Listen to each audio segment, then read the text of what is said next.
Muy buenas tardes, tengan todos y todas. Nos da mucho gusto que se hayan podido conectar a esta nuestra primera transmisión del ciclo de sesiones sincrónicas del diplomado para periodistas como agentes y líderes de la transformación social.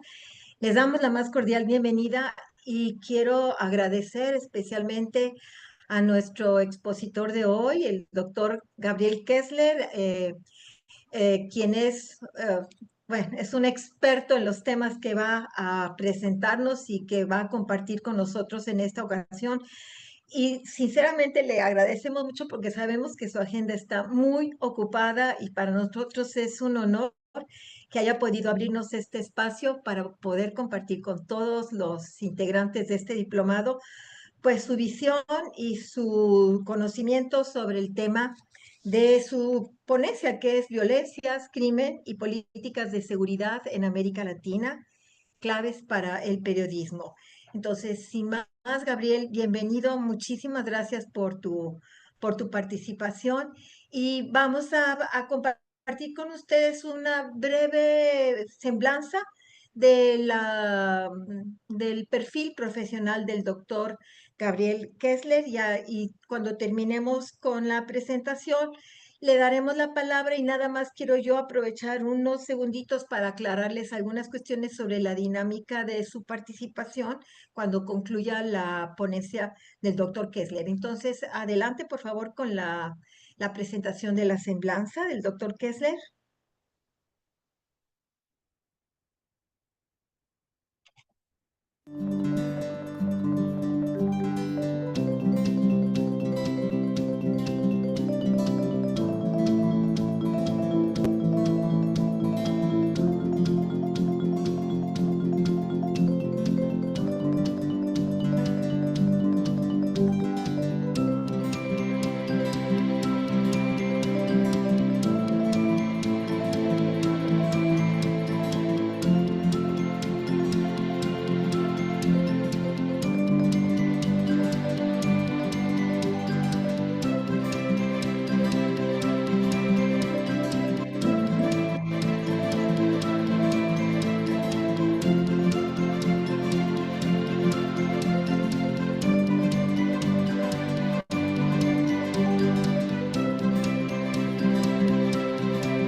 Pues bien, como pueden ustedes darse cuenta, el perfil del trabajo profesional y académico tan distinguido del doctor Kessler se embona muy bien con los contenidos que estamos estudiando en este primer módulo del diplomado sobre América Latina que nos da esta visión regional para luego ya aterrizar en temas específicos del diplomado. El doctor Kessler va a hacer su presentación hasta las 5 de la tarde y de 5 a 5:30 vamos a tener un espacio de tiempo para escuchar, para leer las preguntas que ustedes nos escriban o para escuchar a quienes quieran participar poniendo la mano alzada en el Zoom, en el chat del Zoom para poderles dar la palabra. Su presentación va a ser continua, no vamos a hacer interrupciones para que él pueda concluir con su presentación. Y les vamos a agradecer que cuando escriban o levanten la mano, pongan su nombre completo, el medio u organización en la que participan y su país. Eso es muy importante para irnos conociendo. Entonces, sin más, doctor Kessler, bienvenido y nuevamente muchísimas gracias. Es un honor tenerlo en este inicio del ciclo de sesiones sincrónicas del diplomado. Bueno, buenas tardes a todos y todas. La verdad que es un gran gusto esta invitación. Gracias al Tecnológico de Monterrey y a FENSA por esta oportunidad. La verdad que para mí es muy importante poder conversar con periodistas sobre este tema, sobre el tema de seguridad y seguridad y crimen, porque estamos en un momento muy particular, donde hay una preocupación cada vez más creciente en América Latina sobre el crimen, porque estamos bajo influjo como el modelo Bukele, como sociedades cada vez más punitivas, es decir, más autoritarias contra el delito, porque estamos en un mundo de fake news y el labor del periodismo es central. ¿Por qué? Porque necesitamos dar información confiable, porque la sociedad nos pide como periodistas que ordenemos un poco todo ese mundo de información que recibimos todo el tiempo por WhatsApp, por las redes, etcétera, y porque también creo que es muy importante que sepamos de toda la información cuál es confiable, cuál es no, cómo poder en esa marejada de información y discursos sobre inseguridad orientarnos. Por eso, sin más, voy a ir a mi presentación que tiene, voy a compartir, permiso, eh, ahí está, permiso, ahí está, se ve bien, ¿no? Simplemente hágame así. Entonces, mi presentación, que se llama Violencia, Crimen y Política, algunas claves para el periodismo, tiene sobre todo cuatro objetivos. Primero, quiero centrarme un poco en las cuestiones de las cifras sobre el delito. ¿Por qué las cifras sobre el delito? Porque hoy las cifras son parte del discurso, de la narrativa de la seguridad. Los gobiernos dicen bajó el delito, etc. Entonces es muy importante como periodistas podamos saber cómo se construyen las cifras, cuáles son confiables, cuáles no, porque hoy las cifras son narrativas. Entonces, me voy a dedicar los primeros 15 minutos a ubicarnos en las cifras, en cómo está América Latina y algunas claves para entender nuestra labor como periodistas en relación con las cifras. El segundo es dar un panorama general. Sé que hay gente, periodistas de diferentes países, por eso no me voy a centrar en la situación de cada país en particular, pero sí quiero mostrar la heterogeneidad de las situaciones de América Latina. Por eso van a ver un panorama general. Luego quiero centrarme en caracterizar cuál es la situación hoy de los tráficos y los mercados criminales más importantes. Y por último, en los últimos 15 minutos, acá yo tengo el celular simplemente para tener claro la hora, quiero que nos centremos no solo en el modelo Bukele, punitismo, etcétera, que le vamos a dedicar un momento, sino también en otras políticas, porque también es muy importante como periodistas que podamos decir que hay cosas que sí funcionan. No es todo un desastre, no es carrera de cadencia en la seguridad, porque si nosotros no podemos rescatar qué es lo que funciona y lo que no, es cuando le damos más pasto, más fuego, más nafta a los discursos punitivos. Por eso, estos son mis cuatro puntos. No voy a poder profundizar muchísimo en todo, sino quiero dar un panorama general y, como bien dijo la doctora Lucrecia, las preguntas, las dudas, los comentarios, en los media hora, en lo que podamos, vamos a ir respondiéndolas. Entonces, bueno, sin más, voy a comenzar por la cuestión de las cifras. Primero, y particular, pasa en América Latina, espera que tengo que... Ahí. La primera pregunta es si en América Latina hay una situación particular de violencia. Y la respuesta es que sí. Si ustedes ven aquí algunas cifras generales, alrededor de con el 14% de la población de América Latina concentra alrededor del 40% o del 30%, depende cómo miremos, de los homicidios globales. Es decir, hay una situación particular de América Latina respecto a los homicidios. Si ven ustedes, alrededor de la tasa global por homicidios es entre un 5,8, un 6, perdón, un 6 sobre 100.000, y en América Latina es alrededor de un 20, o sea, es por lo menos 4 veces más. ¿Cómo se mide la tasa de homicidios? La tasa de homicidios, que es el indicador más usado, se mide en relación a 100.000 habitantes, es decir, es el número de homicidios cada 100.000 habitantes. Es el indicador, quizás, si uno tuviera que elegir un indicador para decir cómo está un país, tomaría ese. No es el único, pero es el más importante. Depende de muchas cosas, de que se declaren los homicidios, de que los sistemas de salud o los sistemas o los sistemas, digamos, de información criminal sean buenos, y esto entonces en América Latina está mostrando una tasa muy importante. Por otro lado, como ven ahí, en relación con las mujeres también, en la tasa de homicidio de mujeres, que en su gran mayoría son femicidios, en América Latina también es mucho más alta. Es decir, violencias contra hombres, violencias contra mujeres, que en su gran mayoría son femicidios o feminicidios, lo llamamos de dos maneras, también es muy importante. Ese es el primer dato. O sea, ¿algo pasa en América Latina? Sí, algo pasa en América Latina. Segundo, acá hay un panorama general, es el único dato confiable, comparable de 2023, pero ¿y qué ven ahí? La gran diferencia entre los diferentes países de nuestra región. Ustedes pueden ver algunas cosas que quizás les llaman la atención, que en la parte superior hay, por ejemplo, países o naciones de el Caribe. ¿Por qué? Por varias razones y vamos a volver, porque el Caribe tiene un lugar logístico muy importante hoy, sobre todo en los tráficos de drogas respecto a Estados Unidos, pero hay una cuestión también importante demográfica que hay que entender. Como la tasa de homicidios se cuenta sobre 100.000 habitantes, en aquellos lugares donde hay poca población, uno o dos puntos de homicidio tiene un impacto muy fuerte en la tasa. ¿Se entiende? Entonces, esto puede llevar a situaciones que a primera vista pueden parecer un poco paradójicas, que por ejemplo, si vemos países como Colombia o vemos países como México, que está por acá, no está entre los países que tienen mayores tasas de homicidios. Y alguien me preguntará, ¿pero por qué? Lo que tiene ahí mucha importancia es que como los homicidios en general se concentran en determinadas zonas, de cuando un país tiene mayor cantidad de habitantes, esa tasa de homicidios, porque se divide por el número de habitantes, como los homicidios se concentran, quizás aparece un poco menor. ¿Se entiende esto? Por eso, en algunos lugares del Caribe, San Cristóbal y Nieves, Jamaica, San Vicente y Granadinas, Islas Turcas, la tasa de homicidio es muy importante porque tiene el efecto demográfico y eso que también hay que tenerlo en cuenta para que evitar que nos llame la atención o que uno crea que, por ejemplo, las situaciones del Caribe son de una guerra de todos contra todos.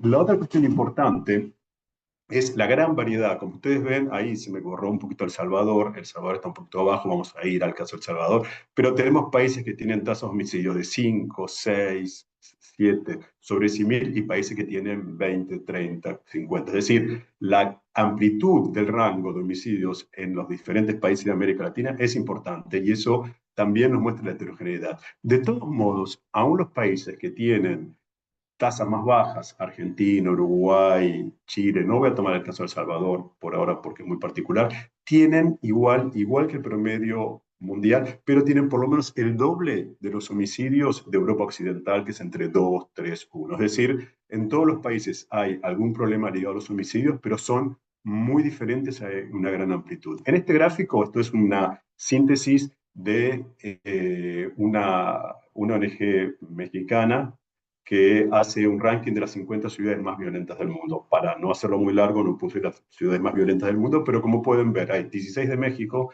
6 de Estados Unidos, 10 de Brasil, 8 de Colombia, una de Venezuela, una de Ecuador. No hay del Cono Sur, no hay de los países andinos, bueno, salvo Ecuador, no hay de Bolivia, no hay de Perú, no hay de Paraguay, no hay de Argentina, no hay de Chile, hay 4 de Sudáfrica también. Ustedes me dirán, ¿qué pasa con África?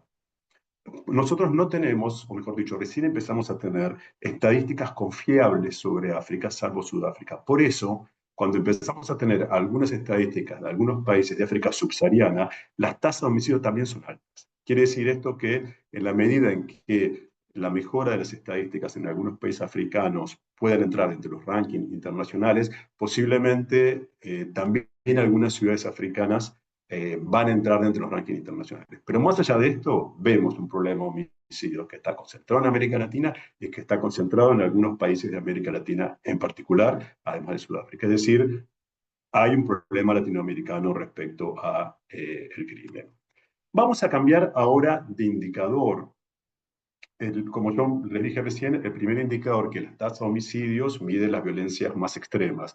Pero hay otro indicador que ustedes lo van a ver en todos sus países. Tomé uno comparativo, el primero comparativo, que más nuevo comparativo que tenemos, que es la tasa de victimización.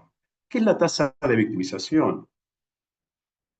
Como ustedes saben, hay algo que se llama la cifra oculta del delito, que son los delitos que no se declaran. Y desde los años 60 en adelante, las sociedades, primero Estados Unidos, Europa, empezaron a incluir en las encuestas las preguntas a las personas si alguien de su hogar o si ella misma había sido víctima de algún delito. Por supuesto, estos delitos, no hace falta que lo digo, excluye el homicidio. Esto es la victimización. ¿Por qué? Porque nos da una idea tanto de las cifras de delito que se denuncian como las que no se denuncian. Y ahí es importante entender que en América Latina la tasa de victimización, es decir, las personas que han sido víctimas de un delito en el último año, depende cómo se mide en cada país, en México se mide cada 6 meses, es bastante elevada. Para que tengan una idea general, en un promedio es un 30%, es decir, uno de cada 3 latinoamericanos o latinoamericanas es víctima de un delito en un año, aproximadamente. Repito, hay diferencias de cómo se mide por país. ¿Qué quiere decir esto? Este delito puede ser un delito menos violento, como el hurto, de un celular, pero también de delitos más violentos. Pero nos está mostrando, por un lado, dos cuestiones. Primero, si las tasas de homicidios mostraban grandes diferencias en los diferentes países, en realidad, en relación a la victimización, el rango es un poco más bajo, entre un 15 y un 30%. Es decir, todos los países latinoamericanos tienen un problema respecto a la victimización, al tipo de robo.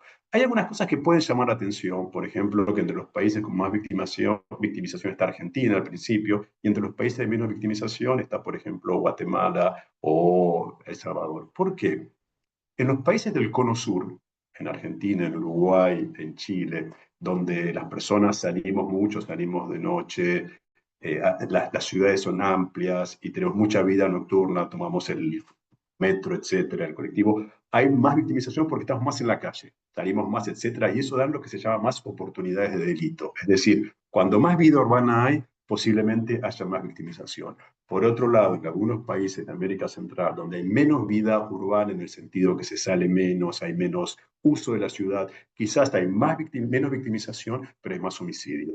¿Se entiende esa diferencia? Entonces, pues tenemos modelos, para hacerlo de una manera un poquito esquemática, del cono sur, de los países del sur de América Latina, donde tenemos más victimización y menos homicidio, y tenemos modelos en América Central o algunos lugares del Caribe que tenemos menos victimización, porque tenemos menos intercambios urbanos, pero más homicidios. Ambos temas son importantes, son maneras diferentes de medir, pero que los dos complementan de algún modo las formas de que nos imaginamos la seguridad. Cuando los gobiernos hablan, cuando escuchamos noticias que a veces como periodistas tenemos que comentar, se comentan las tasas de homicidio y se comentan también las encuestas de victimización que nos dicen no sé, 30% de las mexicanos y los mexicanos fueron víctimas de un delito. Muy brevemente, para no quedar mucho tiempo con la cuestión de la victimización, en general se pregunta a la persona si fue víctima de un delito, sí o no. Si dice no, se pasa, y si dice sí, se trata de ver qué tipo de delito, si ha recibido una respuesta policial, y ahí se abre toda una serie de preguntas muy detalladas para tratar de comprender esa realidad del delito. Todos nuestros países, en particular México, que tiene un desarrollo estadístico muy fuerte, han desarrollado técnicas muy importantes para ver la cuestión de la victimización. Es un tema, es un dato central, pero son datos diferentes. Brevemente, para hacer un panorama general, como les decía, América Latina con un 14% de población aproximada del mundo concentra entre 30 y 40, esto va dependiendo de los homicidios, tenemos un problema, tenemos con las diferencias un promedio latinoamericano y del Caribe, que por lo menos 4 veces el promedio mundial. La buena noticia es que hay una tendencia a la baja de los homicidios, pero aquí, desde hace unos años, pero aquí hay que ser muy cauteloso. Dos o tres cuestiones. Uno, los gobiernos saben que la tasa de homicidios es un discurso político central. Entonces, no digo que estén mintiendo, no están ocultando las cifras, pero hay formas de, por ejemplo, que las cifras no parezcan tan altas. Por ejemplo, hay muchas desapariciones que todavía no están concebidas como homicidios porque no se han encontrado los cuerpos, entonces no entran dentro de los homicidios. El aumento del encarcelamiento masivo también puede disminuir los homicidios y también hay algunas cuestiones que sí realmente han resultado. Una muy importante, los servicios de emergencia, que han mejorado en casi todos nuestros países. Por lo tanto, si uno fuera realmente muy puntilloso mirando los datos, debería mirar los homicidios y los heridos o las heridas. Entonces hay como una serie de cuestiones y también ha mejorado la tasa de esclarecimiento de los homicidios, ha mejorado la persecución penal, ha mejorado la forma de policiamiento, es decir, que podemos decir que hay una tendencia positiva. El tema central es que un año no alcanza. O sea, los gobiernos nos dicen, bajó los homicidios 30% respecto al año anterior. Nosotros siempre tenemos que mirar tendencias, la forma en cómo se puede realmente caracterizar que una situación de criminalidad ha mejorado es viendo las tendencias. Por eso, mi sugerencia es cuando ustedes vean en sus gobiernos que hay un anuncio ramplante de una baja de homicidios, ustedes miren si esa tendencia se ha mantenido por lo menos por 4 o 5 años. Ahí podemos decir que las políticas han sido eficaces. Como les decía, pero para no mostrar que todo en América Latina siempre es un desastre, hay una tendencia bastante sostenida hacia la baja. En general, repito, vemos. Como les decía, el rango es muy alto de diferencias, pero el piso está muy por encima de Europa Occidental. Hay diferencia entre regiones, ciudades y sobre todo eh, lo que tenemos que entender es que siempre, cuando yo mi lente la voy poniendo cada vez más pequeña, los homicidios se concentran en ciudades, cuando en determinadas ciudades se concentran en zonas de las ciudades, es decir, hay una tendencia a la concentración de los homicidios mucho mayor que la concentración de los robos. Para que tengan una idea, la victimización en general se da en las zonas donde hay más afluencia de gente en la ciudad. Si yo estoy en la Ciudad de México, posiblemente en Coyoacán, en San Ángel, en la zona rosa, voy a tener mayor cantidad de victimización porque me van a robar el celular más fácil ahí, porque salgo a la noche ahí. En cambio, los homicidios en general están muy concentrados en determinadas zonas de las ciudades. Es decir, hay más concentración, por decirlo de alguna manera, hay una distribución más desigual de los homicidios que de la victimización. Entonces, eso tenemos que entenderlo y eso sucede en casi todos los países. Y también depende de la lógica de los homicidios, cuando está más ligada a los tráficos o narcotráfico, en esas regiones, como pasa en Ecuador, como pasa en México, como pasa en Brasil, están también centradas en determinadas zonas. En los países donde el homicidio está más ligado al delito más desorganizado, como en Argentina, como en Chile, como en Uruguay, no hay tanta concentración en determinadas ciudades, ¿entiende? Entonces, si ustedes, no puse el mapa, pero si ustedes ven, por ejemplo, la variación de homicidios en el interior de México, en el interior de Ecuador, está muy concentrada en determinadas zonas donde operan determinadas organizaciones criminales. No sucede lo mismo en otros países. Eh, Hay una cuestión que también es importante, que en América Latina, si bien los homicidios están en una tendencia incipiente de disminución, hay una tendencia importante al aumento de los robos. Y eso tiene que ver con el aumento del consumo. Cuando más consumo hay, cuando más celulares, más iPad, cuando más autos, también hay un aumento del robo porque hay más oportunidades de delito, porque el aumento, por ejemplo, de la difusión del automóvil lubrifica el mercado del robo y de la venta de los repuestos, porque los repuestos son caros. Entonces, también tenemos que entender que el delito no solo se vincula con la crisis, sino también en momentos de crecimiento económico, como estamos viviendo, también aumenta los distintos mercados del delito, ¿se entiende? Y eso también es interesante para entender por qué el delito en América Latina aumentó en la década neoliberal, digo, en los años 90, 2000, pero también aumentó cuando, por lo menos en América del Sur, fue el boom de las commodities y hubo más dinero. El delito aumentó en los dos lugares y eso es una de las raíces que explica también por qué la ultraderecha tiene un discurso más punitivo diciendo, ustedes nos habían dicho que con la disminución de la desigualdad iba a disminuir el delito y el delito no disminuyó ni en Argentina, ni en Uruguay, ni en Chile, ni en Brasil, ni en Ecuador, ni en Bolivia. Entonces hay un clima que favoreció ya no solo en los últimos años, sino desde hace por lo menos 15 años, el discurso más punitivo. Esto es un poco, voy a dar la última cuestión sobre las cifras, espero que se entienda, sé que es difícil a veces hablar a la pantalla, pero espero que sea claro. Eh, Algo que es muy importante para nosotros y nosotras como periodistas, el delito es la primera o la segunda preocupación en todos los países, más allá de las diferencias tasas, y eso va a seguir siendo así, no va a cambiar. Es decir, es algo que no nos tiene que sorprender.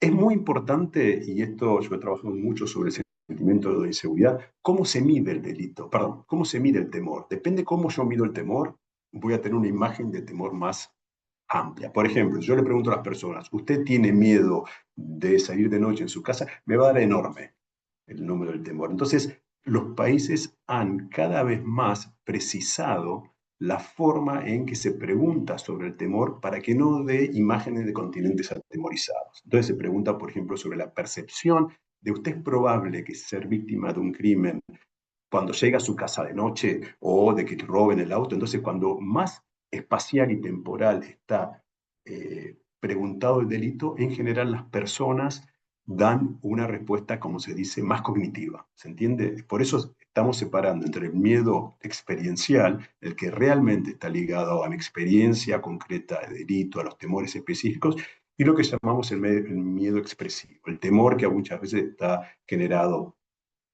porque casi todas las cuestiones dan temor, porque hay incertidumbre, etcétera. Y ese temor que en general tiene una lógica expansiva, tengo miedo por la crisis, tengo miedo por la incertidumbre, por el cambio global, y todos esos miedos se hacen muy grandes, también tiene un efecto político muy fuerte.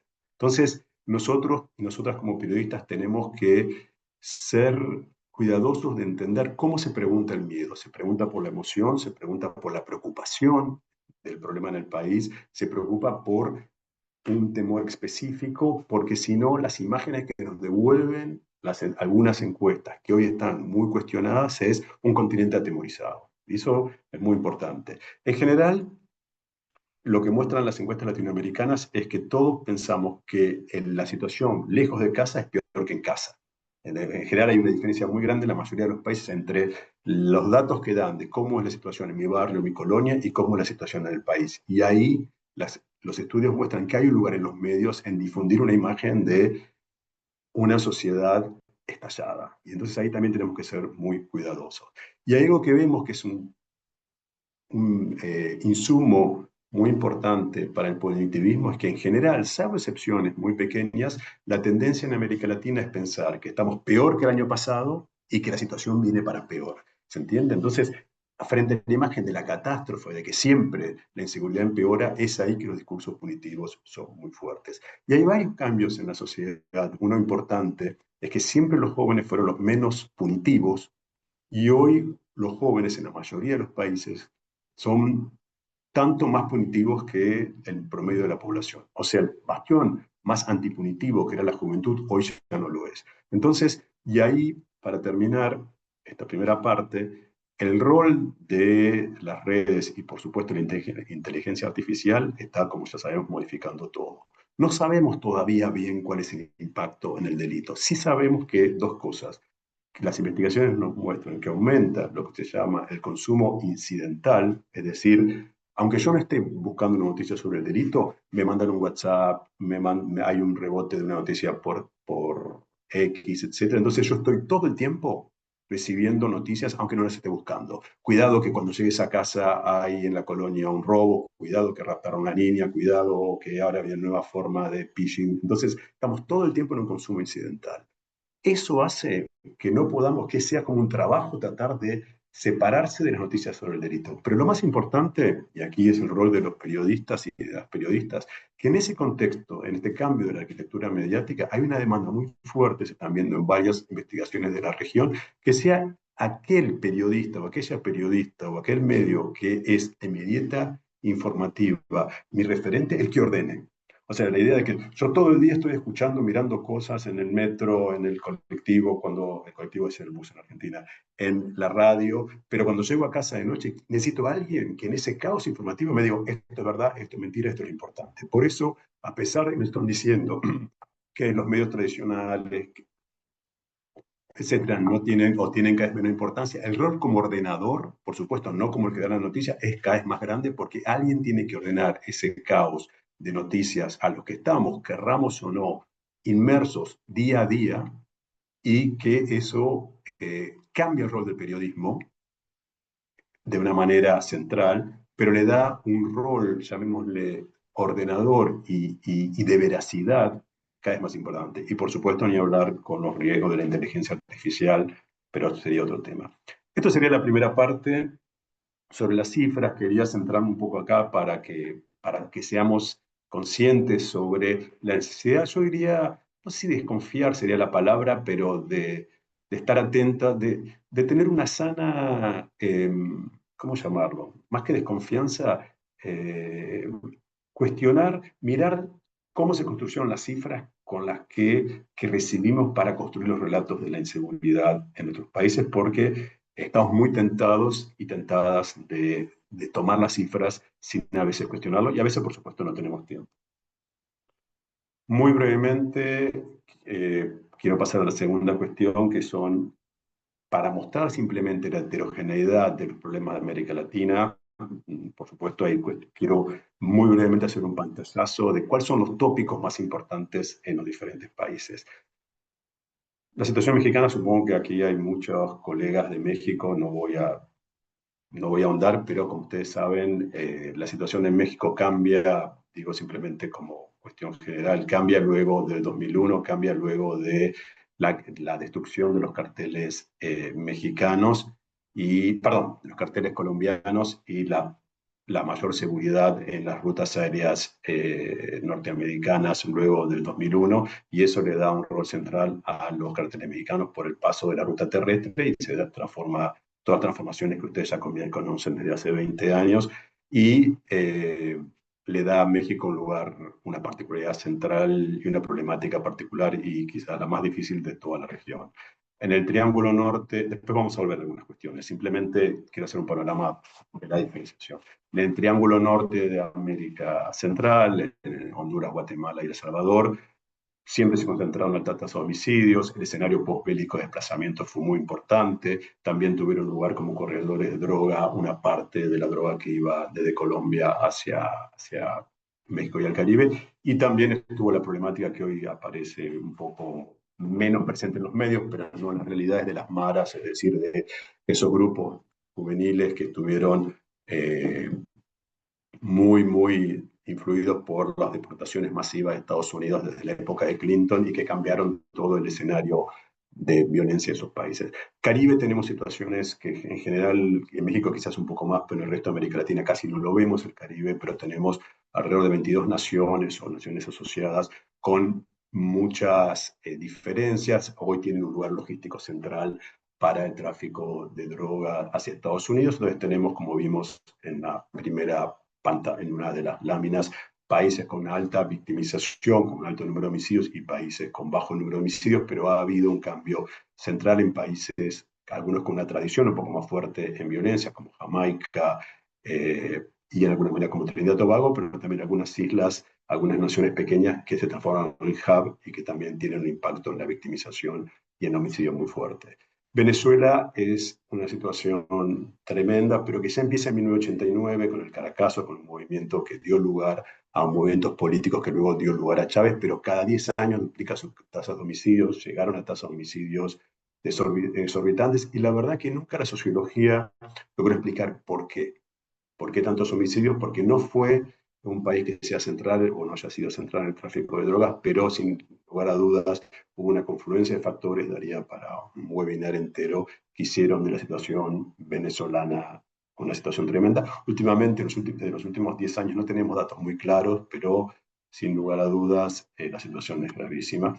Colombia frente a una situación compleja de los años 80 con un panorama muy dinámico. Vamos a ir a algunas cuestiones de Colombia, con la destrucción de los carteles de Cali y Medellín, pero que luego se han reciclado en distintas formas de organizaciones criminales de distinta talla. Sigue teniendo Colombia un lugar central en la producción de cocaína. La cocaína se produce sobre todo en Colombia y un poquito menos en Perú y en Bolivia, pero la producción de la cocaína en Colombia es muy importante y contrariamente a lo que suponía, hubo un aumento de la producción. Hay como desde hace unos años, 5 años, un aumento por los datos que tenemos, de la producción y del consumo de cocaína, que se ha transformado en una producción que al mismo tiempo ocupa un poquito menos de hectáreas, pero la productividad de la cocaína y de la coca es muy fuerte. Entonces, hay como una suerte de revival. Hubo a principios de este siglo una tendencia a la caída de algún modo del consumo, pero en los últimos años hay una tendencia al aumento. Brasil tiene una situación muy particular, tiene situaciones de microtráfico importantes que conocemos, sobre todo en la ciudad de Río, en la ciudad de Recife, pero sabemos poco, a diferencia de México, de los grandes carteles del tráfico a nivel más general de Brasil. Tenemos bastante información, alguna, sobre sobre esto del PCC, sobre el primer comando de la capital, etcétera, pero yo diría, en México sabemos bastante del narcotráfico a nivel macro y menos del micro. En Brasil sabemos más del microtráfico y no tanto del macrotráfico, pero tenemos una tendencia bastante cambiante, con situaciones regionales muy diferentes y con algunos casos que fueron exitosos en la disminución de la violencia, como en la situación de San Pablo. El Cono Sur, Argentina, Uruguay, Chile, tiene baja tasa de homicidio, pero alta victimización, como les contaba antes, y mucha preocupación. Y Ecuador es una situación muy, no sé si acá hay colegas ecuatorianos, pero una situación muy preocupante y muy angustiante, porque parte por la situación en la frontera venezolana, parte por un cambio también en los tráficos de Perú y de México, se transformó en un hub de drogas muy importante y fue uno de los países donde mayor degradación de la seguridad se ha dado. Vamos a oír al ejemplo ecuatoriano, un país que no estaba preparado para ese nivel de degradación. Y Chile tiene, vamos a ir también al caso de Chile, porque tiene tasas de homicidios comparativamente bajas, pero una altísima preocupación que da mucho pie a la figura de la emergencia, de la necesidad de que hay que hacer algo porque la situación se está eh, destruyendo, y eso fue uno de los caballos de batalla del discurso de Kast. Vamos a ir un poco a la cuestión de la emergencia cuando veamos la cuestión autoritaria. Quería brevemente, no sé si voy muy rápido, pero bueno, estamos bien, doctora Lucrecia. Vamos bien, vamos bien. Vamos bien, vamos bien. Eh, Quería hacer un pequeño estado de cuestión de dónde están los distintos tráficos más importantes y también algunos tráficos, eh, no diría nuevos, pero que están cobrando importancia y que también es bueno que como periodistas podamos poner el ojo.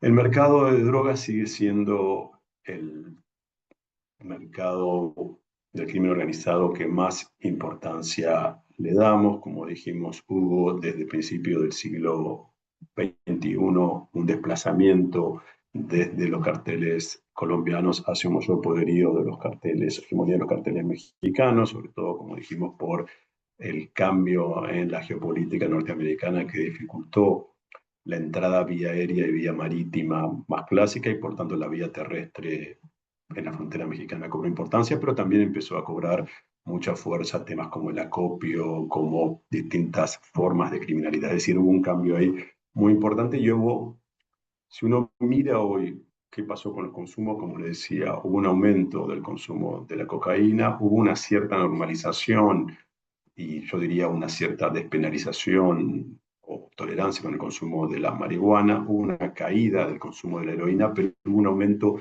de las drogas sintéticas y de drogas como el fentanilo y otras drogas ligadas y metanfetaminas. El aumento de las drogas sintéticas es un cambio muy importante en la geopolítica de las drogas, porque las drogas sintéticas se fabrican ahí donde hay buenos laboratorios. Entonces, Argentina, Chile, Brasil también tienen un rol en las drogas sintéticas. Hay una idea de que las drogas sintéticas tienen, para llamarlo de un modo, una estética que las hace menos, yo diría menos peligrosas también, pero también menos objetos de la penalidad. Parece como algo que de algún modo no tiene la estética y la lógica de los grandes narcotraficantes, de las grandes violencias. Entonces, tenemos como una situación donde yo pensaba que iba a haber una sustitución de la cocaína por droga sintética, pero estamos viendo en realidad una presencia de las distintas drogas en distintos, digamos, en paralelo y con una atracción muy fuerte del mercado norteamericano y de los mercados locales. Hay un efecto muy importante que es lo que se llama el efecto balón. ¿Qué quiere decir esto? Cuando yo, como si yo tengo un globo y aprieto acá, se infla allá, que cuando la represión, sobre todo, por ejemplo, el Plan Colombia en Colombia, afecta a una región, el cultivo de droga se muda hacia otra región. O cuando se afectan a carteles de un país, son organizaciones de otros países los que toman el poder. Entonces, tenemos un mercado que por su gran ganancia que implica los estudios de la economía de la droga argumentan que el paso de la frontera de México a Estados Unidos tiene un incremento del valor de la droga de entre un 1.500 y un 2.000%. Imagínense que no hay ningún negocio que rinda eso, salvo que encuentren un pozo de petróleo en su casa. Entonces, hay muchos incentivos para que el negocio de la droga tenga sus actores. Entonces, hay como una dinámica constante de cambio en el negocio de la droga. También hay algo que hay que entender. En realidad no sabemos tanto. Muchas cosas de las que sabemos provienen de fuentes policiales, provienen de la DEA. Entonces necesitamos tener cierta desconfianza de las cosas que nos informan sobre la droga, porque muchas veces es una información interesada, porque cuando nosotros estamos marcando algún problema o algún país o algún grupo como narcotraficante, por supuesto eso implica una, no solo estigmatización, sino también todo el peso de la ley y todo el peso de la represión sobre esos grupos. Entonces, hay como, yo diría, algunas situaciones que conocemos de alguna manera, como la situación de México. Hay otra situación que conocemos un poco menos, que es los cambios que se fueron dando en Colombia.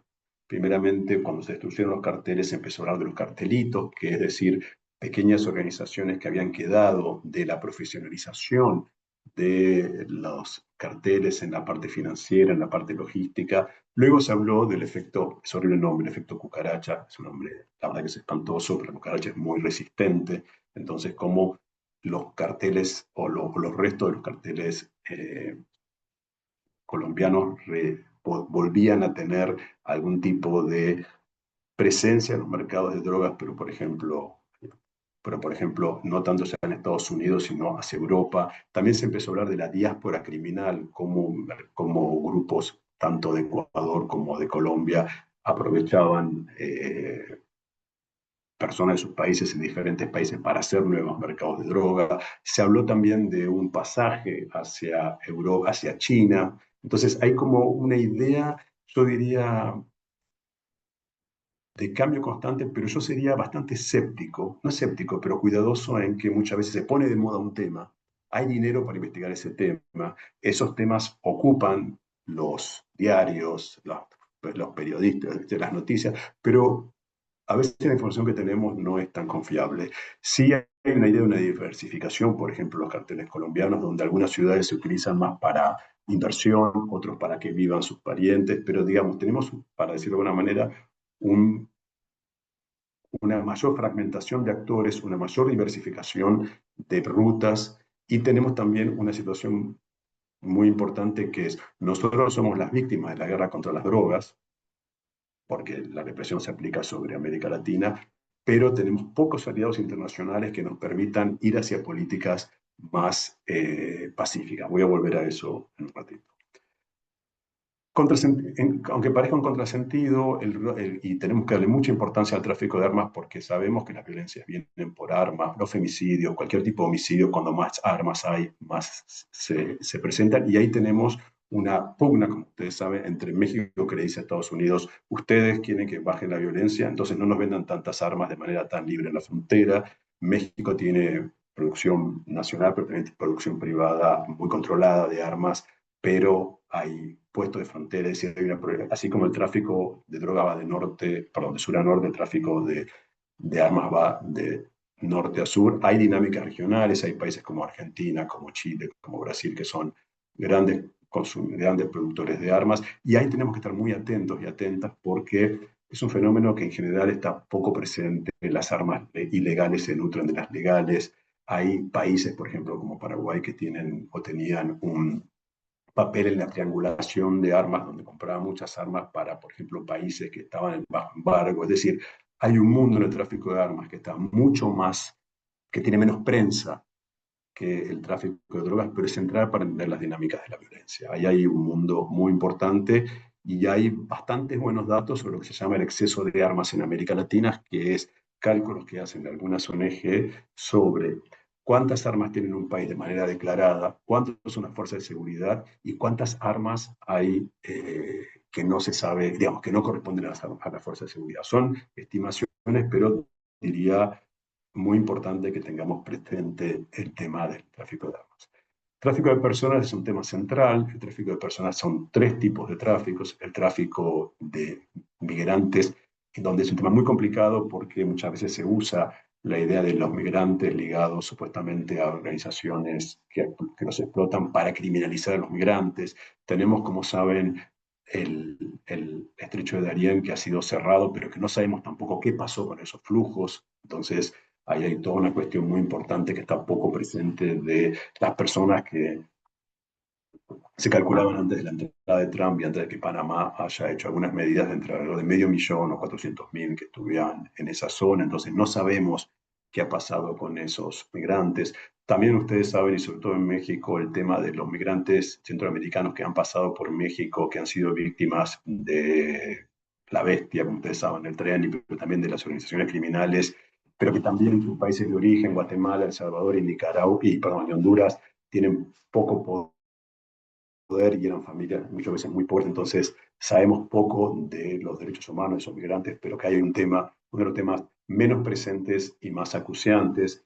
Sabemos también que hay un tráfico ligado a la explotación sexual que tiene como dos lógicas, una lógica intrarregional de algunos países de Centroamérica o del Caribe hacia América, hacia otros países de América, pero también hacia Europa. Y hay muchos problemas de la legislación, porque la legislación sobre trata y la explotación sexual no está coordinada entre los diferentes países y hay también discusiones sobre la prostitución, si es un delito o no. Y luego tenemos un tema sobre el trabajo esclavo, es una palabra muy feliz, o semi-esclavo, tanto rural y urbano, que está vinculado en muchos casos a la cuestión agraria, pero también en algunos países, en algunas grandes ciudades, a explotaciones empresariales en condiciones, yo diría, de semi-esclavitud, retención de pasaporte, etcétera. Es decir, tenemos una gran cantidad de tráficos, pero no siempre, no siempre podemos tener la mirada sobre todos ellos. Algunos tienen más presencia, como el narcotráfico, pero por ejemplo, tráfico de personas, tráfico de armas, merecen una atención central como periodistas. Otros tráficos simplemente hay varios más. La minería ilegal hoy es un tema en muchos otros países, porque la minería ilegal, sobre todo el oro, el mercurio, etcétera, ocupan territorios, tiene una trazabilidad baja. Luego logran confluirse con las empresas legales para legalizar esa forma de extracción ilegal. También someten y muchas veces matan a las comunidades agrícolas y comunidades indígenas que están en esos territorios.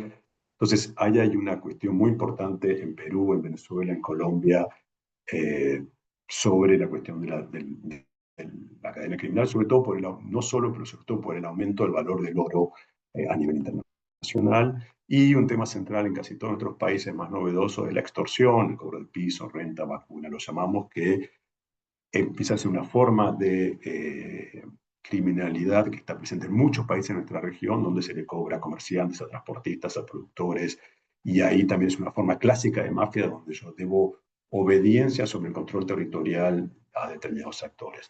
La extorsión no es una renta también, sino también es una tecnología cotidiana del gobierno criminal.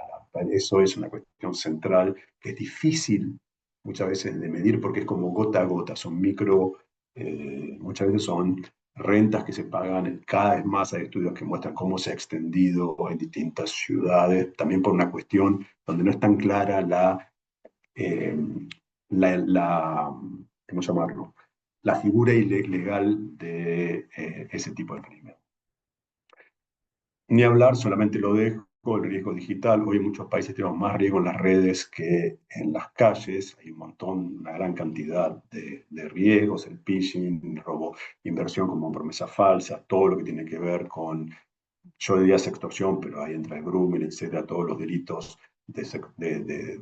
digamos, sexuales o de abuso sobre menores y no menores relegados a Internet, las compras y los pagos fraudulentos, las apuestas. Y es un delito muy complejo, cada vez está más extendido porque muchas veces la víctima está en un país, el operador en el otro, la cuenta en un tercero y se trabaja con criptoactivos sin fronteras. Entonces hay una desterritorialización del delito digital que lo hace sumamente grave y cada vez está más organizado, cada vez sabemos que hay lugares que están, y algunas ciudades, en algunos países fuera de América Latina, que están prácticamente especializadas en distintos tipos de fraude y de crímenes digitales que son cada vez más difíciles que están mejor hechos, digamos, y ni hablar con la inteligencia artificial. Los últimos 10 minutos, políticas de seguridad, simplemente antes de ir a Bukele, es importante que sepan que no es lo único que existe, que en América Latina todavía tenemos políticas de seguridad ligadas al control policial, a la mayor inversión se hace en policía, se habla en América Latina de un doble pacto. ¿Qué es el doble pacto? Es una manera de llamarlo en la academia. Los países, los gobiernos pactan con la policía diciéndole, mira, manteneme la seguridad más o menos tranquila, que la clase media y la clase alta no me hagan lío y yo te dejo que vos controles tus negocios, tus territorios, etcétera. Entonces, hay una militarización central de la seguridad en casi todos los países. como ya sabemos. Hay una violencia institucional, es decir, muertes policiales que tienen, salvo en algunos países, son muy aceptadas por la sociedad. Hay una puesta interesante a la prevención situacional, es decir, a las luminarias, a formas de control del territorio por tecnología. Hay una apuesta interesante a la perdón, hubo una contestación importante a la guerra contra las drogas norteamericanas, diciendo que no había funcionado, pero desde 2018, del gobierno de Trump, eso ha caído, es decir, hubo una iniciativa de presidentes latinoamericanos, Cedillo, Gaviria de Colombia y Fernando Enrique Cardoso, para ir tendiendo hacia una despenalización, pero lamentablemente la situación actual en América Latina y en el mundo está como el contracorriente de las tendencias a la despenalización. ¿Qué funcionó en América Latina? Las políticas a nivel, hay políticas, por lo menos por un tiempo, digo, políticas integradas a nivel municipal, hay experiencias en Guayaquil, en el pasado, en Santa Fe, en Argentina, de políticas integradas de control territorial con la municipalidad, integrando políticas sociales que han funcionado. Hay casos de análisis interesantes. San Pablo tuvo una caída muy enorme de los homicidios, ahí hubo toda una cuestión, hubo como una cuestión de un mayor esclarecimiento de asesinatos y también una organización donde, aunque parezca sorprendente o no, donde había como una especie de monopolio, de algún modo, de un grupo criminal que mantenía el control sobre toda la ciudad, entonces no había disputas entre distintas facciones. La política que no se puede decir en voz alta, pero que tratan de hacer los gobiernos, es que no haya disputa entre distintos grupos criminales, que haya una división del territorio y que ningún grupo criminal tenga un poder mayor que el Estado. ¿Sí? Nadie lo puede decir en voz alta, porque nadie puede, pero de algún modo las políticas de pacificación van en esa dirección. Hay también una apuesta muy fuerte a las tecnologías, hay una apuesta interesante a las nuevas tecnologías y también algo que no hablamos tanto, que son las formas de policiamiento. Hubo mucha inversión, sobre todo el Banco Interamericano de Desarrollo, de decirle a la policía, ustedes son científicos, como las series que vemos a veces en Netflix, ustedes tienen que dedicarse a investigar, tienen que cada vez parecerse más a científicos. Entonces hay formas de policiamiento que lamentablemente los civiles no participamos en la discusión, pero que ya no es puramente la patrulla y que ha mejorado de algún modo la disminución de los homicidios, esclarecimiento, etcétera. El desarme funciona, lo que sabemos que funciona es el desarme civil, la política de desarme civil funciona, y hubo formas en Brasil, sobre todo, de integración a nivel territorial por la cultura, por el deporte, etc. Últimos 5 minutos, me voy a dar 5 minutos para el presente y terminamos. ¿Dónde estamos hoy, 2025? Tenemos una situación particulares para terminar con esta heterogeneidad de la región, colapsos récord, Ecuador por la situación de los nuevos nodos de violencia en la costa ecuatoriana para el tráfico. Haití por el colapso estatal, no olvidemos la cuestión de Haití, que a veces nos olvidamos en América Latina. Países con complejidad intermedia, como Colombia, que ha habido un aumento de las violencias ligados a las disidencias de la FARC, que en realidad hoy son actores integrantes del tráfico de drogas, hay una cuestión totalmente despolitizada. Honduras hoy lidera el pico en América Central. México está en un mínimo desde 2015, pero vamos a ver un poco el caso de México. Y hay países, por ejemplo, como El Salvador, que aparece como excepcionalidad de ser el más violento del mundo. Ahora vamos a ir.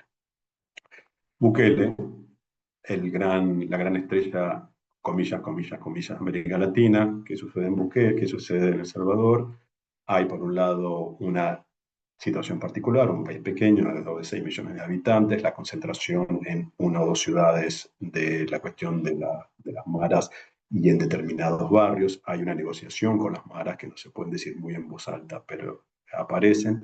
Y hay, sobre todo, un encarcelamiento masivo con una ampliación penitenciaria extrema, con un debilitamiento de todo control judicial y con una comunicación performativa del castigo como una virtud del Estado.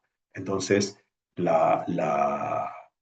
Bukele no ofrece solamente una política de seguridad, ofrece la seguridad como una nueva forma de legitimidad autoritaria y ha tenido mucho éxito en su comunicación en América Latina. Hay un punitivismo penal, un uso de la idea de la emergencia. Cuando ustedes escuchan emergencia es porque van a aplicar medidas extremas. Hay una función de amenaza, crimen organizado, migración irregular, protesta social, o sea, todo un clima autoritarismo donde todo aparece como una especie de nuevo terrorismo. Estados Unidos lo está practicando. Hace poco un Marco Rubio encabezó una reunión sobre el nuevo terrorismo donde aparecían todas amenazas incluidas. Una deslegitimación de mediaciones, hay un ataque muy fuerte a todas las ONG, a los derechos humanos, etcétera, por distintas vías, desde directamente hasta, por ejemplo, por la vía fiscal, acusándolos de ser agentes de países extranjeros, etcétera, y una comunicación muy performativa. Ustedes han visto fotos de cuerpos de jóvenes detenidos. Hay una comunicación muy performativa visual que le maneja muy bien y que tiene un efecto en América Latina que, por lo que uno ve por las encuestas, está dispuesta a todo o a casi todo si le prometen de manera rápida seguridad. Brevemente, algunos casos como para esta heterogeneidad.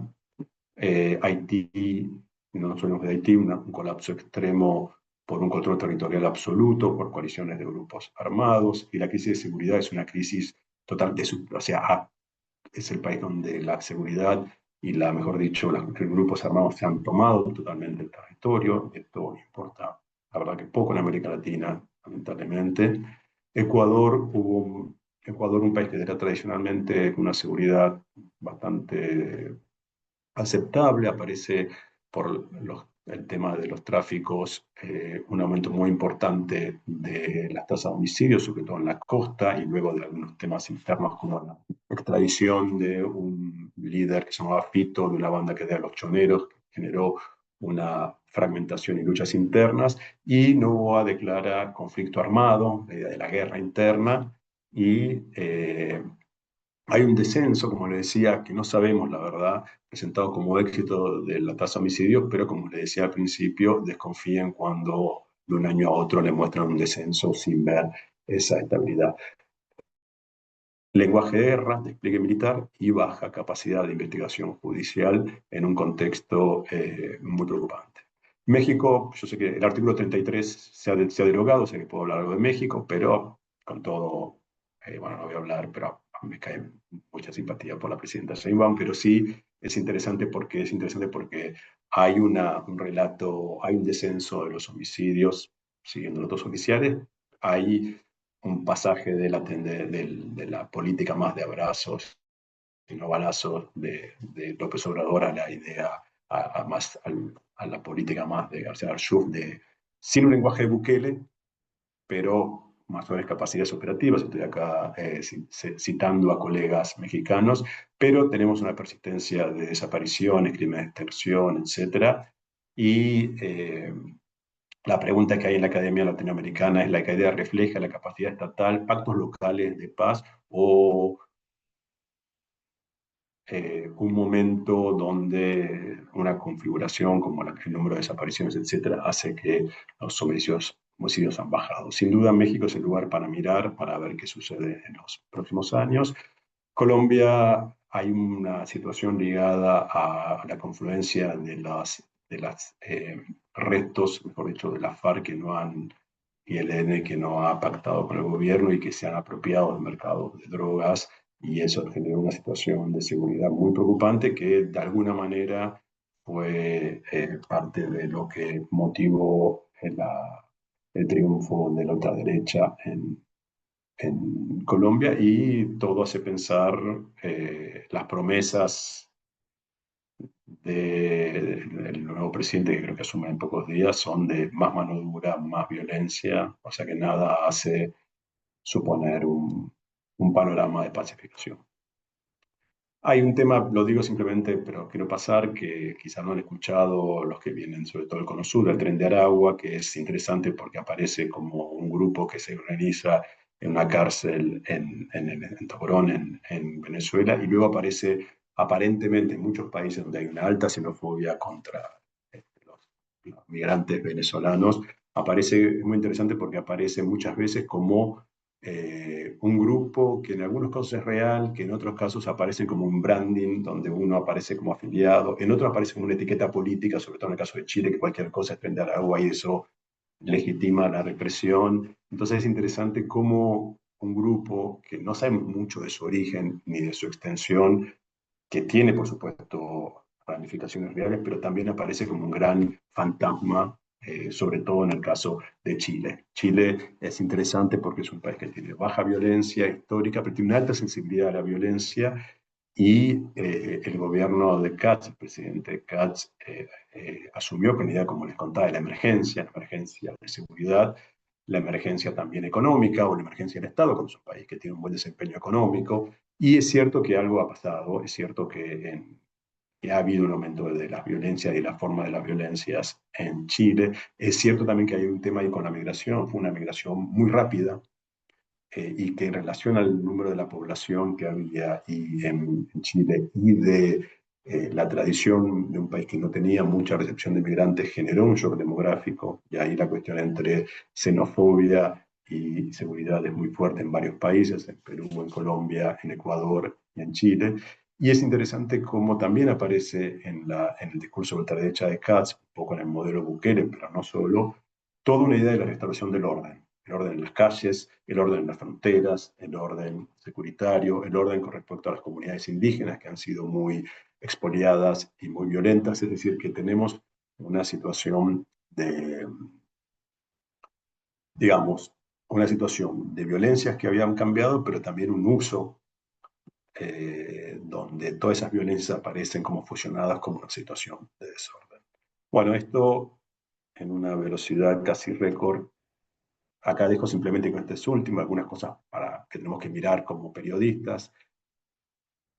Mirar los indicadores, la lupa territorial, como les decía, cuando qué es una mejora, si es una mejora particular, si es una mejora en la economía territorial, mirar, mirar un poco si los estados están haciendo realmente políticas de largo plazo, lo que se llama la inteligencia financiera para desestructurar los mercados de delito, el costo en derechos, las garantías civiles, qué pasa con la situación de las personas en las cárceles, que las cárceles para mí es el último lugar donde la democracia no entra en América Latina, nadie está mirando las cárceles, cualquier persona que reivindica el derecho de las personas privadas de libertad parece que no le importan las víctimas, y mirar también un poco la producción de datos en otros países para que como periodistas podamos tener una sana escepticismo para esta labor que cada vez más importante como periodista de poner un poco de orden en ese mar de información que recibimos día a día en nuestros países. Bueno, esto ha sido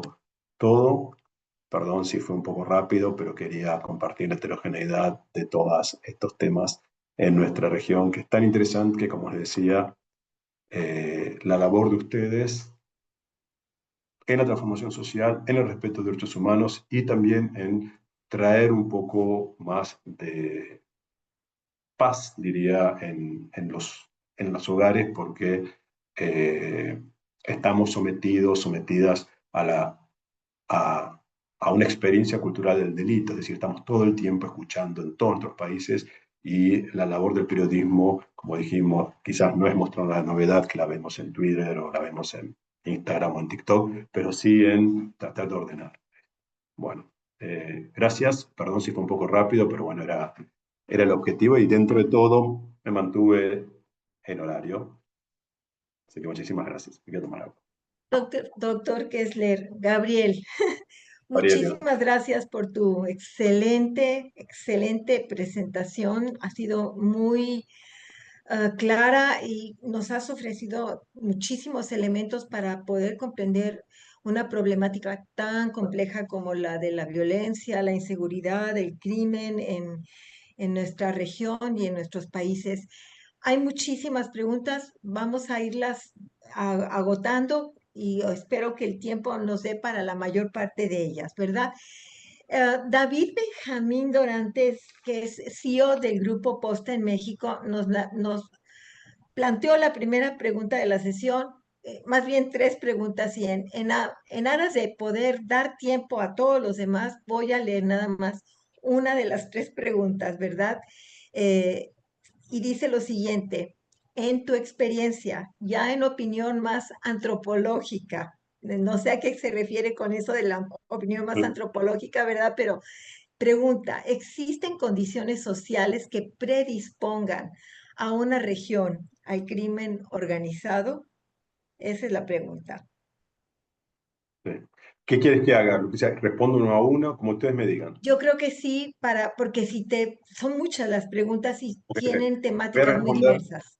Ujú. voy a responder entonces como sintético. Sí, hay condiciones. Una es que sea un lugar, que sea un hub para el crimen organizado, porque es un lugar, ya sea por su situación geográfica, que sea útil como plataforma del crimen organizado. El segundo, tiene que haber alguna población, mano de obra disponible o potencialmente disponible, lo que se llama availability, para ese crimen organizado. Entonces, sí, es mucho más, lamentablemente, México tiene una posición, ustedes saben, mucho más central para el crimen organizado que, por ejemplo, Argentina.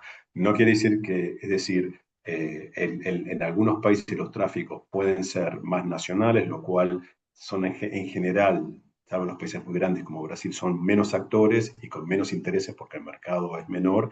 En otros países, cuando hay una influencia perdón, cuando hay un incentivo por el tráfico internacional, por ejemplo, en Ecuador, que el mercado no es grande, el incentivo es mayor. Entonces sí, ahí la geografía se nos impone. La geografía y la cercanía con Estados Unidos, o el hub portuario sobre todo, o no solo portuario, pero cada vez lo portuario tiene más importancia por el aumento de la seguridad del tráfico aéreo, eh, tiene un lugar central. Y en algunos lugares que se transforman en hub para el tráfico, pero no hay gran cantidad de población, el crimen organizado está, pero no tiene tanto aumento en la violencia. Por ejemplo, en algunas regiones de Paraguay o del sur de Brasil, sobre todo en Paraguay o el sur de Brasil, aparentemente, digo aparentemente, pues no tenemos, son lugares de placa, perdón, de aterrizaje de postas de drogas, pero no tiene un impacto muy fuerte porque no hay tanta población como para que se genere un tráfico local que puede también generar más violencia. O sea, la geografía, cercanía de mercados, hub para tráficos internacionales, con tráfico internacional y condiciones, sí. Última cuestión. Hay países, por ejemplo, hay una cuestión muy interesante. Hay países, por ejemplo, en Europa, el crimen organizado es muy importante, en China es muy importante, en Japón es muy importante, pero no genera violencia. Ujú. Porque si no, ¿cómo explicas el tráfico en los países que tienen más tráfico? Entonces, la pregunta en América Latina es ¿por qué el crimen organizado genera violencia? Alguien me puede decir qué pregunta tonta. No, el crimen organizado quiere dinero. La violencia no le conviene porque viene la policía. Entonces, la pregunta en América Latina es ¿por qué el crimen organizado no genera violencia cuando las organizaciones más famosas, Ujú. la Yakuza japonesa, la Tríada china o las organizaciones en Europa, que por supuesto en el consumo de drogas tienen un rol central, las drogas que están prohibidas no generan violencia. Entonces esa es la pregunta. En América Latina lamentablemente tenemos las cuestiones sociales y las cuestiones más geopolíticas que generan las condiciones que usted preguntaba. Qué interesante. Fíjate que brevemente en algún momento leí algo sobre que hay países que son productores y países que son de tránsito. Y a veces esos países de tránsito terminan convertidas algunas áreas de esos países en países consumidores, ¿verdad? Porque no Claro, pasa la droga, se queda la droga Ecuador, en la frontera de un poco México y un con poco. Estados Unidos, ujú, Ecuador, y el consumo se implanta. Ok. Ecuador. Bien, continúo con alguien de Ecuador, con José Tumbaco, que es periodista del diario ¿Qué? De Guayaquil. Dice, ¿has identificado algún tipo de similitud en las sociedades latinoamericanas entre los índices de violencia, guión invertido delincuencia y la falta de políticas educativas aplicadas desde el Estado? Sí, totalmente. Mira, a mí una cosa que más lo había puesto, pero tuve que sacar porque era muy largo. Una de las cosas que más me sorprende de América Latina es que durante los gobiernos, sabemos, post-neoliberales, esos de izquierda, etcétera, hubo muy pocas políticas de prevención social, de prevención situacional. Fuimos muy poco reformistas en relación a las políticas. En general, lo que hemos visto es que en el ciclo progresista, para llamarlo de algún modo, el tema de la seguridad no se hablaba porque supuestamente la desigualdad la decaída de la desigualdad, y cuando se habló se tomaron en general medidas muy represivas. Y yo creo que ahí pasan muchas cosas. Cuando los gobiernos tienen las políticas educativas, las que se llaman de previsión social, requieren un tiempo. Y las elecciones y la demagogia punitiva no. Entonces, a mí fuimos muy poco reformistas en términos de seguridad y al mismo tiempo aumentó la tasa de población penitenciaria. Hay políticas que han resultado, sí, pero en general cambiaron con los regímenes de gobierno. Tenemos el caso Ficavivo en Minas Gerais, tenemos ejemplos de cosas que han funcionado, pero no se sostenieron a lo largo del tiempo y los gobiernos no tuvieron la valentía política de decir, ¿sabes qué? Voy a perder la elección, pero yo sostengo la política. Y eso. Gracias, Gabriel. Tengo aquí una pregunta de Belén Escobar de Bloomberg Línea de Argentina sobre feminicidios y otra pregunta bueno, trata el tema de feminicidios de Gabriela Romero de la revista Estrategia Sustentable en México. Voy a leer la de Belén Escobar porque es un poquito más extensa la redacción. Dice, teniendo en cuenta el avance de gobiernos de ultraderecha en la región, ¿qué países de Latinoamérica tienen en la actualidad mayor presupuesto destinado para políticas públicas para abordar la problemática de feminicidios y cómo fue variando en el último tiempo? Y permíteme irme al principio, la pregunta de Gabriela Romero, que dice, ¿los feminicidios tienen que ver con problemáticas especiales en cada región? O sea, son preguntas relacionadas con los Sí, feminicidios, aunque con un enfoque distinto. Ujú. sí. Yo había incluido, también lo saqué, una o dos láminas sobre feminicidio, pero no quería. A ver, la verdad que no sé la cuestión de los presupuestos, no quisiera inventar, no sé cómo están los presupuestos de feminicidio. Sí lo que vimos, ¿qué vimos en América Latina? Vemos alguna cosa, llamémosle positiva, es que el tema está en la agenda. Digo, no es poco, está en la agenda de casi todos los países. No digo que con esto alcanza, pero está en la agenda de los distintos países. Seguimos que hubo ciertos avances en la visibilización, en la medición, en el cambio de las leyes, en la existencia de una conciencia nacional, movimientos ni una menos, etcétera, de líneas de prevención, pero también estamos viendo que los gobiernos de derecha y ultraderecha, sobre todo lo que hacen, que es lo más simple, de financia, lo mostró Brasil, lo mostró Argentina. Entonces, no sé, la mejor manera que la derecha y la ultraderecha avanza es desfinanciando. No hace falta hacer eh, grandes, ¿cómo se llama? No, digamos, grandes nombres. Por ejemplo, en Brasil cambiaron, cuando el gobierno de Bolsonaro cambió el programa de violencia de género, se llamó violencia contra la familia. En Argentina pasó algo similar. Entonces,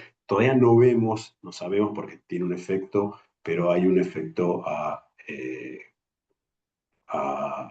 a mediano plazo. Sí sabemos que algunas medidas preventivas, sabemos lo que funciona a nivel de los femicidios, pero sí también lo que estamos viendo era la lámina que quería mostrar, que bueno, tengo ahí, que era que lo que estamos viendo en la mayoría de los países, que hubo una baja en muchos países que tuvieron políticas como Argentina, como Uruguay, pero que hay un piso de femicidios muy difícil de evitar. Y en la mayoría de los casos se sigue manteniendo que en los casos de femicidios hubo en muchos casos denuncias previas. Entonces algo no ha funcionado en las formas de protección. También es difícil la cuestión de la protección porque hay toda una discusión si tiene que ser una cuestión legal, pero en muchos casos retirar al hombre, en muchos casos también complica a la familia. Es decir, eh, yo diría hemos avanzado algo, pero igual toda muerte es una muerte, quiero decir, comparativamente, pero hay como un piso de femicidios en la mayoría de los países que no hemos logrado desde hace alrededor de 5 o 6 años disminuir en los países donde ha habido políticas y, eh, y lamentablemente el backlash antifeminista se la ha tomado también contra los femicidios, sobre todo de financiarlo, que es lo que es la forma como dije antes, la derecha funciona. Te comparto, por ejemplo, que en México ha habido legislación después de eventos de feminicidios, ¿verdad? Así tremendos, se ha legislado, se ha normado una ley a favor de derechos de las mujeres. Entonces, imagino que en otros Y en todos países los de la países, en región casi todos, no en también. todos, en la mayoría. ha habido un movimiento feminista muy importante y en gran parte, pero no en todos. Por ejemplo, hay muchas deudas en América Central, hay muchas deudas en Bolivia, hay muchas deudas en Ecuador, pero eh, es una lucha que es muy importante que el periodismo siga y que esté muy atento sobre todo por el backlash. Y el periodismo, sobre todo la red de mujeres periodistas, ha sido muy importante en la visibilización de los femicidios o feminicidios en América Latina, así que, y sobre todo en México. México ha tenido, como sabemos, por el tráfico, un lugar central en la visibilización y también en el concepto de feminicidio. Muy bien, muchas gracias. Y voy con Alfonso Moleiro. Él trabaja en El País, el diario español, pero con sede en Caracas. Dice, los delitos en Venezuela han bajado drásticamente en estos últimos 5 años. Me pregunto si se han podido establecer las causas de ese descenso, muy poco comentado en general, dentro y fuera del país. No sé cuál es tu opinión al respecto. Ujú. Eh, la verdad que no, yo tengo mis dudas de los datos venezolanos en general. La verdad que no.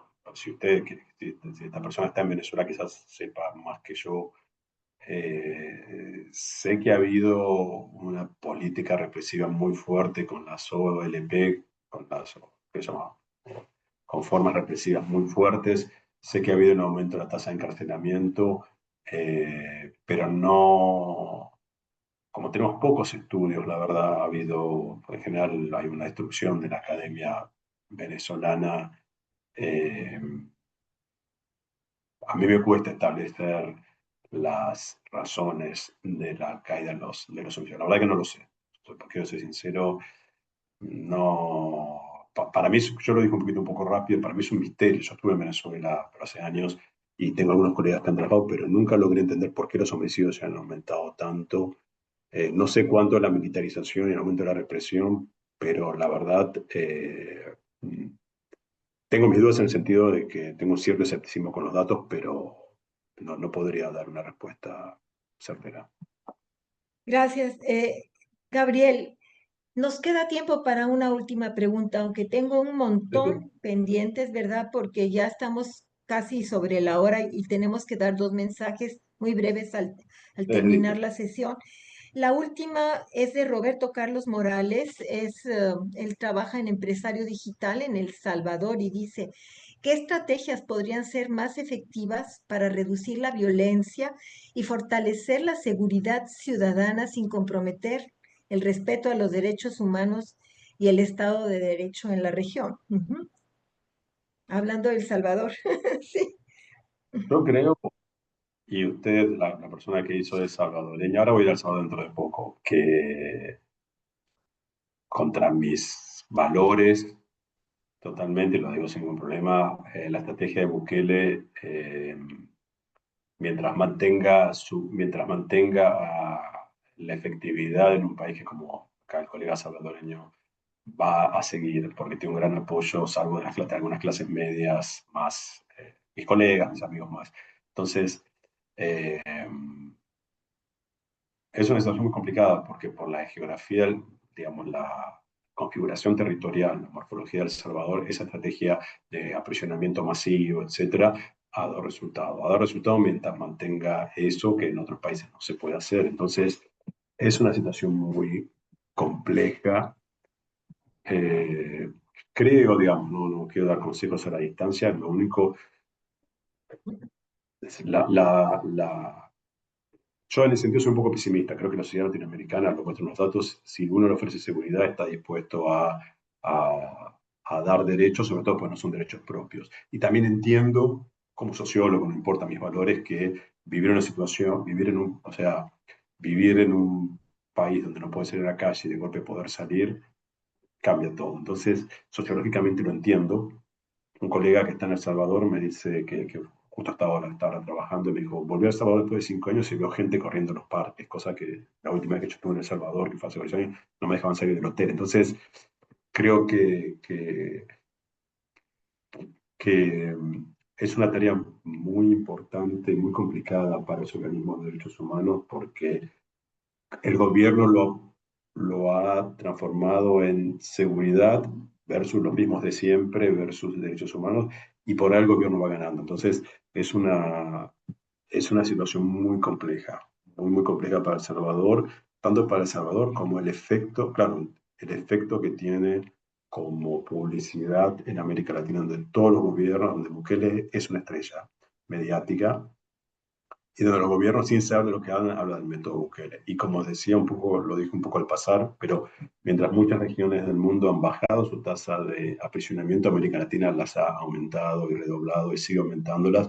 Y donde una labor de los periodistas y las periodistas es, como se hacía en el pasado, bregar por los derechos humanos de quienes están en prisión, porque si no los miramos nosotros, no los mira nadie, lamentablemente, y nadie se preocupa por ellos. Y ya estar en prisión es una pena importante, por lo cual los derechos humanos en las prisiones son centrales.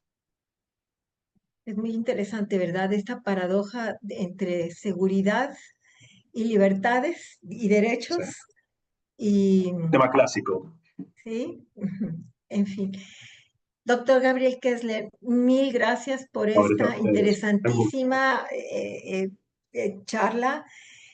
Las preguntas son interesantes también. Me hubiera Muy encantado interesante. tener mucho tiempo, ¿verdad?, para poder agotarlas, pero queremos agradecer nuevamente de parte de todos los participantes del diplomado que han tomado este tiempo de su ocupadísima agenda para poder estar presentes La verdad que estoy de vacaciones. en esta charla. La verdad que ahora no les voy a mentir, estoy de vacaciones ahora. Son vacaciones de Bien, invierno. pero los periodistas que están en la charla no, están Por trabajando muy duro, eso les así digo, que estaba tan ocupado hoy, así que era. Pero no, era esa, no. Pero bueno, fue un gusto, la verdad. Cuando me ofrecieron, le dije, miren, pero me encanta. Bueno, el Tecnológico de Monterrey es una institución, un faro en América Latina, y también me parece muy importante trabajar con periodistas, siempre me interesa, porque, como les decía, tienen un rol. La sociedad pide mucho a los periodistas, aunque parezca que no, aunque estemos maltratados muchas veces en nuestros medios, aunque la situación en muchos países esté más precarizada, pero necesitamos de un periodismo que pueda dar un poco de luz, un faro como justamente el Salvador, como tiene el grupo que creo que se tiene que ir a El Salvador, porque la catarata de noticias que tenemos de inseguridad nos asusta y necesitamos un periodismo que, sin negar lo que la sociedad siente, pueda poner un poco de, sabemos, orden, para usar una palabra que tiene que ver con seguridad. Bueno, muchas gracias y espero que les muchas haya sido. gracias por esta excelente tarde y pasamos la pantalla a los anuncios que queremos compartirles a nuestros participantes. Sobre la encuesta de satisfacción, una encuesta que les solicitamos que atiendan, ¿verdad? Como consecuencia de este primer webinar que les hemos ofrecido. Es muy importante porque nos da una retroalimentación para una mejora continua. Les informaremos la liga, el enlace para que la puedan atender, pero sí también es importante tomar en cuenta que se va a activar la encuesta mañana miércoles a las 9 de la mañana y se cierra a las 23:59 horas del centro de México el jueves 6. Y les pedimos tomar en cuenta que si empiezan a responderla, la terminen porque no se puede salvar y dejarla para continuarla después, ya que se pierde la información. Entonces, pues los invitamos a que ayuden a mejorar, ¿verdad?, la calidad del programa dándonos su opinión sobre esta primera sesión sincrónica del ciclo. Y no sé si hay algo más de compartir, Karina. Pues la próxima actividad que ya tenemos, ya todavía estamos por entregar la primera, ¿verdad? Pero ya tenemos también programado en el calendario la actividad 2 sobre el tema del periodismo digital, los retos del periodismo digital, y aquí tienen ustedes la fecha de entrega. Pues sin más, Karina, equipo, muchas gracias a todo el equipo que nos ayudó con esta transmisión, ¿verdad? Se grabó, aquí está el acceso a la presentación, se los vamos a compartir el enlace para que ustedes puedan entrar y escuchar de nuevo o no los que no pudieron conectarse y que se nutran mucho de la valiosa intervención que nos ofreció el doctor Gabriel Kessler. Sin más, gracias a todos y a todas por el tiempo que nos han permitido acompañarles en esta experiencia del primer webinar del ciclo de sesiones sincrónicas del diplomado. Que tengan buena tarde.